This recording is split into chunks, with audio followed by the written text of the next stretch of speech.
Saludos de bienvenida para todos. Gracias, muchas gracias por estar de nuevo en la trinchera del estudio de la palabra de Dios. Hoy continuamos con la cuarta parte de la carta a Filadelfia, enviada por el Señor de la Iglesia a sus siervos. Entendemos que por extensión y propósito divino, el contenido de esta carta también me alcanza a mí. Por tanto, así como el Señor no encuentra nada que señalarle a la Iglesia que esté fuera de su aprobación, así debe ser mi vida delante de Él. Todo lo contrario, el Señor solo tiene motivos de alabanza para los creyentes filadelfinos. Por tanto, por favor, aprendamos que al estudiar esta carta, así como las anteriores y la que falta, en general toda la palabra de Dios, el motivo primordial que debe movernos es aprender, retener y practicar aquello que el Señor me manda. Esto es lo que el mismo Señor Jesús dejó establecido cuando afirmó en Juan 14:21: el que tiene mis mandamientos y los guarda, ese es el que me ama. Y el que me ama será amado por mi Padre, y yo le amaré y me manifestaré a él. Recuerde que esto es parte del compromiso adquirido por cada uno de los que hemos creído y confesado al Señor como Salvador. Guardar los mandamientos del Señor y hacer según se nos manda, haciéndolo de corazón y con ferviente deseo de cumplir, es una prueba inequívoca de que verdaderamente amamos al Señor Jesucristo. Y que tal compromiso tiene el rango de una promesa hecha, y que tal promesa se le hace a Dios mismo, por lo que es absolutamente imposible dejar de cumplirla. Por eso el Señor nos advierte en Eclesiastés 5 del 4 al 5: cuando a Dios haces promesa, no tardes en cumplirla, porque Él no se complace en los insensatos. Cumple lo que prometes. Mejor es que no prometas y no que prometas y no cumplas. En este estudio y los siguientes tres que le siguen estaremos viendo al menos 9 comentarios de 9 diferentes siervos de Dios que emiten un criterio sobre este versículo 10. Veremos la posición de cada uno de ellos y me limitaré a hacer una cita corta al final de cada uno, como resumen conciso de lo que dicen. En sus comentarios considero que son suficientemente claros en aquello que ellos afirman. Empecemos, por tanto. Continuamos con la filmina 36, en la que observamos la imagen representativa de uno de los 4 jinetes del Apocalipsis, del cual leemos en Apocalipsis 6:4. Y salió otro caballo, bermejo, rojo, y al que lo montaba le fue dado poder de quitar de la tierra la paz, y que se matasen unos a otros, y se le dio una gran espada. Recordemos que para este momento la hora de la prueba ya se está desarrollando sobre el mundo, cayendo sobre todos los impíos. Recordemos también que este caballo y su jinete no tienen que ser literales, sino figuras de lo que cada uno de ellos se dice y que forman parte del juicio que el Señor derrama en ese día de su ira. De nuevo, la hora de la prueba cae sobre todos los habitantes del planeta, y esto sí es literal. Y es precisamente de esta serie de juicios en los que la ira de Dios se manifiesta, de lo que el Señor promete a su iglesia en Filadelfia, que Él la guardará, y que por extensión, ya que la prueba aún no ha llegado, la protección divina alcanzará a los siervos de Dios que vivan en ese preciso momento. Bien, ingresamos ahora a la filmina número 37, con la cual empezamos a repasar los comentarios que algunos siervos calificados de Dios hicieron sobre este versículo que dice, recordemos, Apocalipsis 3:10: por cuanto has guardado la palabra de mi paciencia, yo también te guardaré de la hora de la prueba que ha de venir sobre el mundo entero, para probar a los que moran sobre la tierra. Antes de empezar, debo fijar mi posición dogmática. En general, puedo decir que concuerdo con la mayoría de los comentaristas, específicamente en aquellos que consideran que la Iglesia del Señor será sacada de este mundo antes que la ira de Dios empiece a caer sobre este mundo. El primer comentario es de MacArthur, el cual está a favor de que la Iglesia será sacada del planeta antes que los juicios de Dios caigan sobre los impíos. Y dice MacArthur: Cristo hace aquí la descripción de un acontecimiento futuro que por un tiempo breve somete a prueba al mundo entero. Debe referirse al tiempo de la tribulación, el período de 7 años antes de que el reino terrenal de Cristo sea consumado y que se caracteriza por la descarga de la ira divina en juicios expresados como sellos, trompetas y copas. Este período se describe abundantemente en detalles en los capítulos de Apocalipsis y ahí vienen todas las citas que les ruego que revisen para que constaten lo que afirma MacArthur. La segunda mitad se denomina la Gran Tribulación, Apocalipsis 7:14, según Mateo 24:21, y se identifica como periodo de tiempo en Apocalipsis 11:2 y 3, Apocalipsis 12:6, 12:14 y 13:5. El verbo guardar va seguido por una preposición cuyo significado es de, la palabra de, o fuera de. La frase te guardaré de apoya el arrebatamiento de la iglesia antes de la tribulación, según lo podemos ver en Juan 14 del 1 al 3, 1 Corintios 15, 51, 52 y 1 Tesalonicenses 4, 13 al 17. Este periodo corresponde a la 70ª semana de Daniel, que leemos en Daniel 9, 24 al 27, y al tiempo de angustia para Jacob, del cual habla Jeremías 37. Como podemos ver, la posición de MacArthur es bastante definida y clara. La hora de la prueba de la que habla el Señor que caerá sobre los impíos se estaría dando luego que la iglesia sea guardada por su Señor. Tanto en este caso como en los demás, no tengo razones para dudar de la sinceridad del siervo que hace el comentario, indistintamente de que la posición señalada por ellos sea correcta o no, según su forma de interpretarlo. No dudo que la sinceridad de su afirmación y su convicción de lo que dicen es lo que verdaderamente creen, según su discernimiento en la divina revelación. Ya estamos en la filmina 38 y nos encontramos con la figura de otro de los juicios de la ira que la ira de Dios traerá sobre los hombres impíos de este mundo. Un caballo negro que simboliza escasez y aumento desmedido del precio de los alimentos. Y como ya se ha enfatizado los alcances de este juicio, como todos los que llegarán, será a nivel planetario. Literalmente, no habrá lugar en el mundo donde la ira de Dios no llegue y todos sabrán quién es el que los castiga, pero en esos días nadie podrá alegar que no fue advertido y que no sabía que esto pasaría, o lo que tenía que hacer para no sufrir tales juicios. Aun si alguien pudiese alegar que jamás oyó de la obra expiatoria del Señor Jesucristo y de su resurrección, siempre está en su corazón el código moral que Dios puso en él para que guiara su vida por medio de ese código. Esto es, sabiendo lo que es bueno y lo que es malo, según lo dictamina el Creador. Veamos entonces de nuevo el pasaje conocido y que prueba esta verdad, Romanos 2, 14 al 16. Porque cuando los gentiles, es decir, nosotros, que no tienen ley, hacen por naturaleza lo que es de la ley, estos, aunque no tengan ley, son ley para sí mismos, mostrando la obra de la ley escrita en sus corazones, dando testimonio su conciencia y acusándoles o defendiéndoles sus razonamientos en el día en que Dios juzgará por Jesucristo los secretos de los hombres conforme a mi evangelio. Así que, ¿quién podrá alegar ignorancia o inocencia de culpa? Absolutamente nadie. Y recuerde que muchos de quienes pretenden alegar ignorancia están a su alrededor, viviendo sus vidas como si nunca tuviesen que dar cuenta a su Creador de sus actos, de su rechazo al Cristo y de la salvación que el Señor les ofrece de forma gratuita hoy. Por tanto, sigamos esforzándonos cada día en favor de ellos, orando, testificando, que ellos puedan ver a Cristo en mi vida, que en lo que hago, digo, pienso y busco, sepan que mi Señor siempre, siempre ocupa el primerísimo lugar por encima de todo y de todos. Continuemos. Como ven, el estudio de hoy es más bien rápido que los anteriores. Ya llegamos a la filmina 39 y continuamos con el segundo comentario del pasaje base que es Apocalipsis 3:10.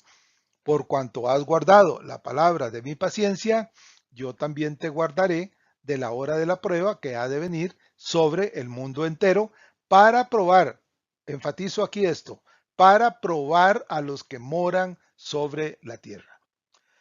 Si los hombres supieran la abismal y eterna diferencia que hay entre esta maravillosa promesa de guardar a sus hijos de esa hora de la prueba y los eventos que se darán en esa hora terrible, quizás lo pensarían un poco. Pero las grandes masas de este mundo, de ayer y de hoy, se encuentran tan sumidos en las tinieblas que aun si pudieran entender por un momento esa diferencia, seguramente preferirían seguir en las tinieblas. Porque la misma causa que llevó a los antediluvianos al juicio que los borró de la tierra es por mucho las mismas razones por las que Dios volverá a someterlos al juicio más terrible que la raza humana haya conocido. La ira de Dios expresada en cada juicio que caerá sobre ellos, ira tal que los hombres torpemente tratarán de esconderse en las cuevas y en las peñas para huir de esos días de la ira del Señor, lo cual es completamente inútil hacerlo. Aún ahí, el juicio de Dios los alcanzará. Recordemos cómo eran los antediluvianos que llevó a Dios a borrarlos de la faz de la tierra. Leemos en Génesis 6:5. Y vio Jehová que la maldad de los hombres era mucha en la tierra, y que todo designio de los pensamientos del corazón de ellos era de continuo solamente el mal. Esta verdad de la conducta humana en aquellos días se puede literalmente extrapolar, es decir, sacarla de aquel contexto y pasarlas al presente y ponerla en la conducta de los hombres de hoy, y sería exactamente la misma, con un agravante. Aquellas gentes despreciaron la advertencia de Noé y no quisieron arrepentirse para entrar al arca y salvarse. Hoy, esta gente de hoy desprecian al Señor que murió y resucitó por ellos para salvarlos, y desprecian las advertencias que usted les hace de su necesidad de un Salvador. Hoy son una copia al carbón de los antediluvianos. Nuestro comentario de turno viene de Riley, y este comentarista se manifiesta en favor del rapto de la iglesia. Al respecto, dice su comentario: a la iglesia también se le promete liberación de la hora de la prueba que vendrá sobre el mundo entero. La palabra prueba es equivalente de tribulación. Referencia Lucas 8:13, Mateo 13:21 y Marcos 4:17. El versículo indica que esto no se refiere a las pruebas normales de los cristianos, sino a una hora especial de prueba que será universal. Incluso las persecuciones que los creyentes han sufrido y están sufriendo hoy en manos de determinadas naciones no cumplen este versículo, ya que no son universales. La promesa del Señor es que la iglesia será librada de esa hora. En este pasaje a los creyentes se les promete ser librados de esa hora. El significado más natural de la promesa incluye que se nos transporte al cielo desde la tierra, donde estarán aconteciendo las tribulaciones. Es posible concebir que la iglesia sea protegida de los juicios del período de tribulación, aunque esté en la tierra, pero sabemos que los santos de Dios en la tierra durante ese período no estarán exentos de los juicios o de la muerte. Hay una serie de pasajes ahí en el libro del Apocalipsis, capítulos 6, 7, 14 y 15 que les recomiendo revisar.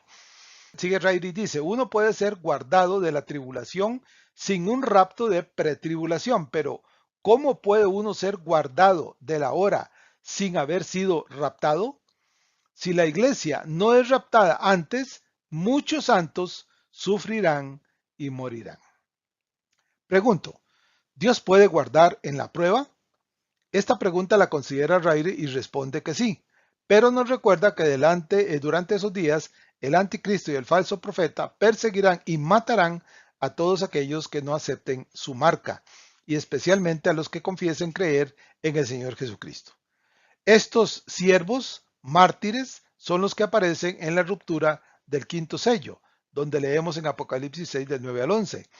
Cuando abrió el quinto sello, vi bajo el altar las almas de los que habían sido muertos por causa de la palabra de Dios y por el testimonio que tenían, y clamaban a gran voz diciendo: ¿hasta cuándo, Señor, santo y verdadero, no juzgas y vengas nuestra sangre en los que moran en la tierra? Y se les dieron vestiduras blancas, y se les dijo que descansasen todavía un poco de tiempo hasta que se completara el número de sus consiervos y de sus hermanos, que también habían de ser muertos como ellos. Pregunto otra vez, ¿no es mejor sacar a la iglesia? Por esto Raide afirma, si la iglesia no es raptada antes, muchos santos sufrirán y morirán. Continuemos. Nos detenemos ahora en la filmina número 40 y seguimos conociendo los comentarios que los siervos de Dios que citamos tienen acerca de lo que ellos interpretan sobre la hora de la prueba, que está por caer sobre el mundo entero. Esta vez la imagen en la filmina es del caballo amarillo mencionado en Apocalipsis 6:9, el cual es sinónimo de muerte física. Esto mediante todo instrumento que pueda quitar la vida, las guerras, las armas blancas, el hambre, la mortandad y hasta las fieras de la tierra. ¿Quién podrá huir y esconderse de esto? Absolutamente nadie. Y si seguimos leyendo en el Apocalipsis, notaremos que nada de esto hace mella en las grandes mayorías de personas que, entendiendo el origen de tales juicios, seguirán renegando de Dios y de su Cristo. Y si bien es cierto que tales posiciones humanas son totalmente extremas, llevadas a este punto por saber quién es el que los castiga y su desprecio visceral a Dios por influencia de su padre el diablo, según leemos en Juan 8:44, tales sentimientos también están presentes en aquellos que a su alrededor, recuerde, se siguen negando a recibir la semilla del Evangelio que usted les lanza y darle una oportunidad de crecer para que sean salvos. No se sorprenda por esto. De momento ellos no tienen razones para mostrar un desprecio violento y blasfemo hacia su Creador. Pero si tales juicios llegan pronto y los encuentra con vida, tenga por seguro que muchos de los que huyen de Dios para esconderse de su ira serán esas personas que están a su alrededor. Así que no pierda tiempo. No le dé lugar al diablo para que siga consumiendo en oscuridad a aquellos a quienes usted tanto ama. Tome la armadura que su Señor le ha prometido y que está al alcance de su mano y enfrente a ese enemigo peleando por el alma inmortal de cada uno de quienes están en su entorno y a quienes usted tanto ama. El momento es hoy, es ahora. No lo deje pasar. Su enemigo no duerme, lo vigila, lo acecha constantemente, según lo conocemos en 1 de Pedro 5:8, y hará lo que sea para que su obra de evangelización no prospere. Pero recuerde que ese ser no puede superar su armadura si la usa toda y en todo momento. Leemos en Efesios 6:10 al 18 acerca de la armadura. Ore, ore y ore, por favor, y no deje de orar. Doble sus rodillas delante de Dios. Humíllese delante de Él. Rinda su vida, sus deseos y todo su ser a la voluntad de su Señor. Pida al Santo Espíritu que interceda por usted para que su oración y sus peticiones lleguen de manera correcta delante de su Padre Celestial. Recuerde lo que dice Romanos 8:26.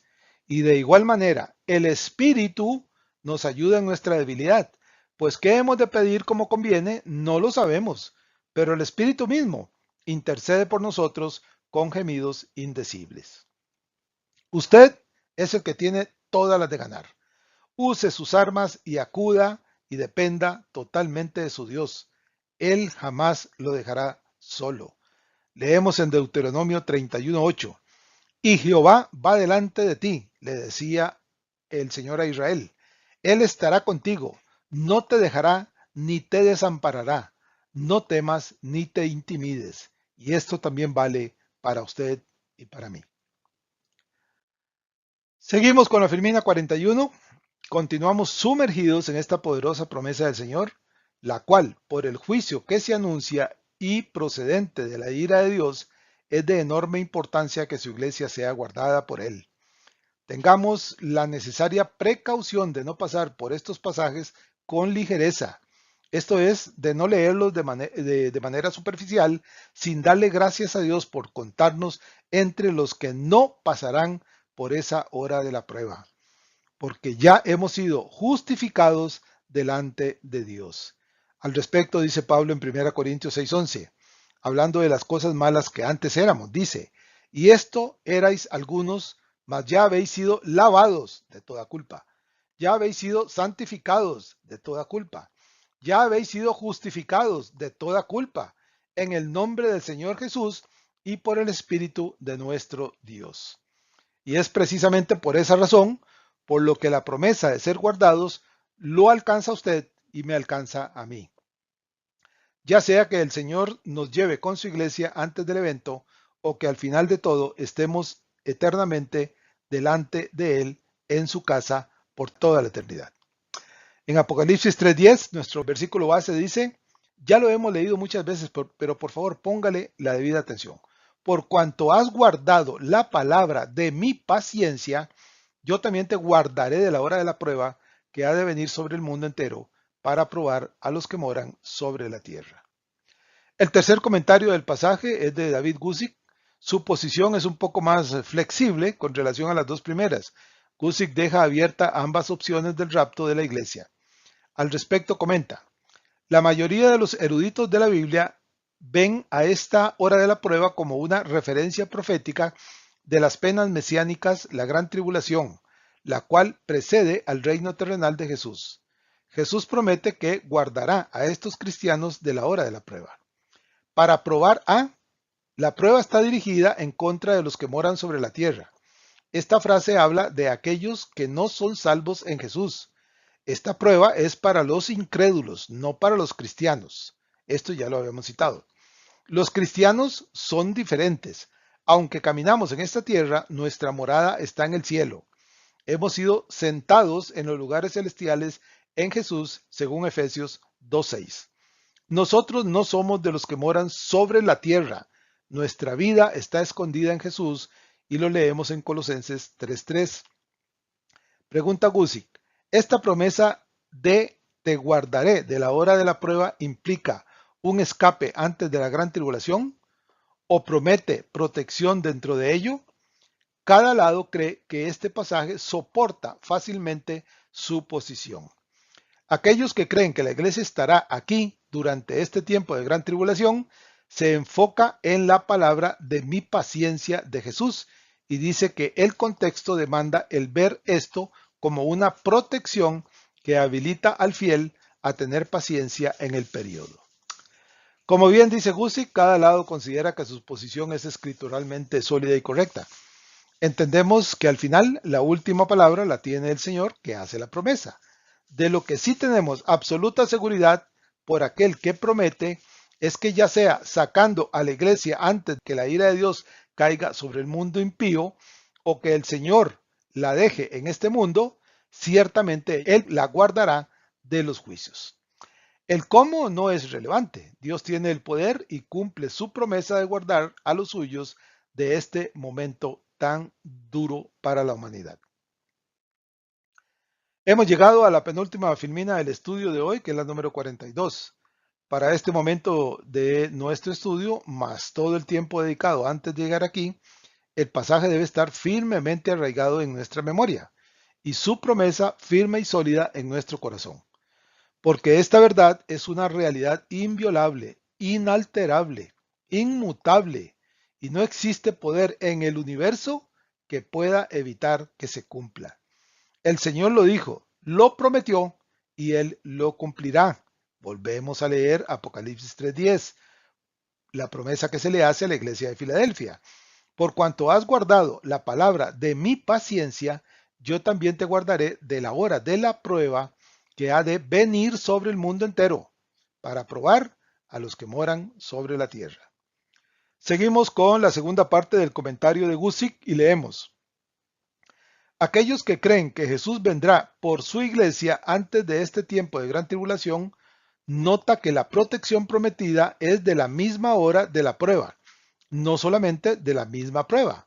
También señalan del cataclismo mundial del cual no se puede escapar, que se predice en la gran tribulación en Mateo 24:21 y en Apocalipsis capítulos 6, 8, 9 y 16. Sin embargo, paciencia está en el tiempo pasado, mostrando que es algo que los cristianos debían de hacer antes de esa hora de la prueba, la cual aún no ha llegado sobre el mundo. La promesa es una recompensa por la paciencia pasada, no el equiparlos para que tengan paciencia en el futuro. Y a lo que le concierne a la iglesia de Filadelfia, era el rapto de la iglesia, la cual estaba presente para ellos como una esperanza inminente. Este es un comentario de Walburg que Guzik pone dentro de su propio comentario. Además, sigue diciendo Guzik, los que son probados por esta hora de la prueba no son primordialmente los creyentes, sino a los que moran en la tierra, cuya morada está en la tierra, quienes no son ciudadanos del cielo, según nos lo dice Pablo en Filipenses 3:20. Así que el comentario de Guzik es generoso en presentar las dos posiciones mayormente aceptadas.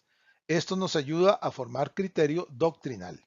En todo caso, y hasta aquí, ninguno de los comentarios cuestiona la validez y cumplimiento de la promesa, en su sentido literal de guardar a la iglesia.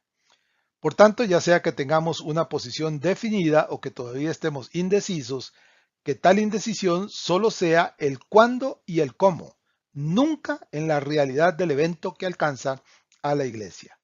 Porque aquel que promete que lo hará, el Señor de la iglesia, jamás, jamás ha dejado de cumplir una sola de sus promesas. Ya sea para bendición de los suyos, como en este caso, o para juicio de los impíos, cuando Él derrame su ira sobre cada uno de ellos.